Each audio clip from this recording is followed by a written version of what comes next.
रमेश अब बड़ा हो गया था। पढ़ लिख कर अब उसकी एक अच्छी सी नौकरी एक शहर में भी लग गई थी। कुछ दिनों के बाद उसके माँ बाप के उसकी शादी एक सुंदर और सुशील लड़की से करा दी, जो कि वह भी नौकरी करती थी। अब रमेश और पत्नी दोनों जॉब करते हुए एक साथ ही शहर में बस गए थे। कुछ दिनों के पश्चात रमेश के पिताजी भी अब इस दुनिया को छोड़कर चले गए, जिसके बाद उसकी माँ एकदम सी अकेले सी हो गई थी। जिसके बाद कुछ दिनों के बाद रमेश अपनी माँ को अपने साथ रहने के लिए शहर ले आया। जिसके बाद शहर में आकर रमेश की माँ खुद को एकदम अकेले पाती थी। इस तरह उन्हें भी अच्छा नहीं लगता था। लेकिन एक माँ अपने बेटे की हमेशा खुशी ही चाहती है, सो धीरे धीरे वह शहर में रहना भी सीख गई थी। लेकिन रमेश और उसकी पत्नी हमेशा अपनी माँ को समझाते रहते थे कि ऐसा मत करो, ये मत करो। मतलब कि वे अपने आगे माँ को गांव की एक तरह से गवार ही समझते थे। लेकिन माँ की दिल तो हमेशा से अपने बच्चों के लिए बड़ा ही होता है, सो वे सभी बातें चुपचाप सुनकर हाँ में हाँ मिलाकर रह जाती थी। एक दिन की बात है, सुबह रमेश की पत्नी को ऑफिस जल्दी जाना था, सो वह सब कुछ जल्दी से तैयार करके रमेश का खाना पैक करके ऑफिस चली गई।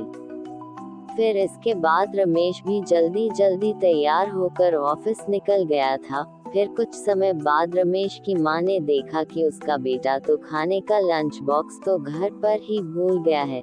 तो माँ ने बिना देर करते हुए फटाफट ऑफिस पहुँच गई और पास में एक कुर्सी पर बैठ गई, क्योंकि कंपनी में बाहर के व्यक्तियों को अंदर जाने के लिए मना था। सो फिर बेटे को दिक्कत ना हो इसलिए फोन न करके मैसेज किया। लेकिन रमेश अपने काम में बिजी था, सो माँ के मैसेज पर ज्यादा ध्यान ना दिया। लेकिन उसकी माँ बाहर कब से उसका इंतजार कर रही थी।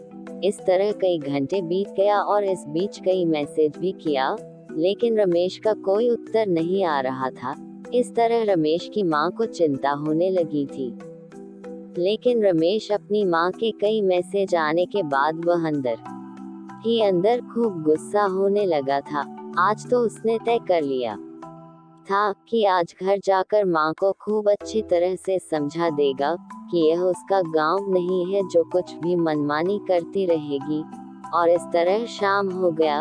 अब रमेश घर जाने के लिए कंपनी के बाहर निकला तो देखा तो उसकी माँ तो यही खड़ी है, जिसे देखकर उसका गुस्सा अब 7वें आसमान पर था और बिना कुछ पूछे ही अपनी माँ को डांट फटकारने लगा कि पहले तब घर में खाली बैठे बैठे मैसेज से परेशान करती रहती है और अब तो उसके कंपनी में भी आ गई है।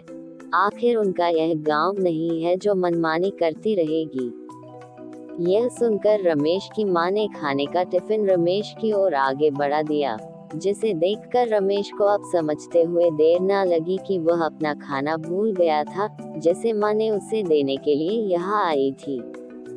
इसके बाद रमेश की माँ बोली, बेटा भले ही तुम बड़े हो गए हो, बड़े शहर में रहने लगे हो, भले ही अच्छे बुरे की ज्यादा समझ आ गई हो, लेकिन मेरे लिए आज भी मेरे कलेजे का टुकड़ा ही हो, जिसे मैंने बचपन से लेकर आज तक पालते हुए आ रही हो। रमेश को अब आंखें खुल चुकी थी कि आखिर उसकी माँ उसकी परवाह करते हुए खाना लेकर आई थी, जिसे वह बिना सोचे समझे अपनी माँ को ही डांटे जा रहा था। अब वह अपने किए हुए पर बहुत पछतावा हो रहा था, जिसे देखकर माँ ने उसे एक बार फिर से अपने गले लगा लिया और इस तरह रमेश अब आगे से खुद को माँ के लिए बदल लिया था। अब उनकी पहले से ज्यादा अच्छे से देखभाल करने लगा था, जिसके बाद माँ को अब शहर भी अच्छा लगने लगा था, क्योंकि अब उसका बेटा फिर से उसे मिल गया था।